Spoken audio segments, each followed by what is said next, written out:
Welcome back to my YouTube channel. एवढे काजू आणलेत आपण, सो मी एक आपल्या विळीवरती आणि तुम्हाला बेर हाताने आणि त्याच्यासाठी आपण आता तेल लावणार आहे, जेणेकरून आपल्या हाताला चीक लागणार नाही आणि काही प्रॉब्लेम नाही होणार, असं म्हणजे खराब नाही होणार, आपले हात फोड्या वगैरे नाही येणार। सर्वात पहिलं आपण आपल्या हाताला तेल लावून घेऊया, आपल्या घरचं तेल नाही तर आपल्या देवारातलं तेल घेऊया आणि असं मस्त चोळायचं त्याला पूर्ण हाताला, जेणेकरून आपल्याला काजूचा चीक लागता कामा नये। मी ते बाजूला करून घेते जरा काजू, म्हणजे काजूचे मी कापणार तर ह्याच्यामध्ये मिसळणार नाहीत आणि मग मिक्स नाही होणार, नाही कापायचे अर्धे राहणार नाही, ठीक आहे। तर मग सावकाश सावकाशपणे ह्या वेळीवरती आपले काजू कापून घ्यायचे आहेत। हे माझे 3 ते 4 किलो काजू आहेत, तर मी हे कापून घेते भसा भसा एकदम। तुम्हाला पण असे काजू खायचं असेल तर तुमच्या गावच्या जमिनीवरती असे काजूची लागवड करा, म्हणजे जेणेकरून तुम्हाला ही काजूचं घर भेटेल। कोकणातली मी शोभते अगदी बरोबर। देवदारात येणार आहे ना, तेव्हा जाणार आहे त्याला। आज आमच्याकडे शिमगा होली झाली, भेटली।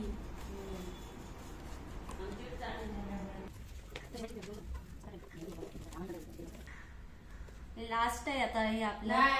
माझे इथे काजू कापून झाले आहेत, बघू शकता इथे एवढे काजू कापून लगेच झाले, लगेच 15 मिनिटं लागले। 3 किलो 4 किलो होते काजू। तेल लागलेलं परत एकदा चोळून घेऊया आणि असं घ्यायचं आणि हे असं काढायचं, हे नॉर्मली नाही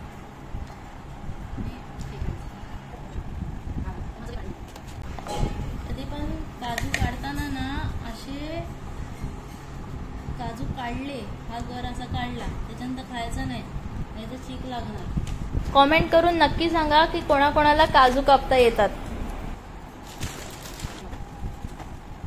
फायनली गाईज आपले काजू शेल मधून काढून झाले आहे, हे बघा एवढे आपल्याकडे होते,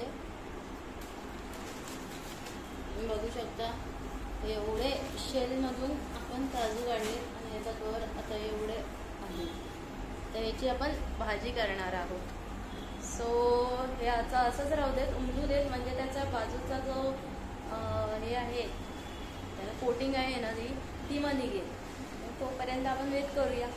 हाताला काही नाही झाले, हे बघा मी तेल लावलं होतं दोन्ही हाताला, सो काही नाही झालं। आता आपण हा हात ज्या हाताने आपण सगळे काजू कापून घेतले होते या वेळीवरती, त्या वेळीला आणि हाताला तेल लावून कपड्यांनी आपण मस्त स्वच्छ पुसून मग धुवू शकतो। चला bye bye, thank you for watching this vlog, bye.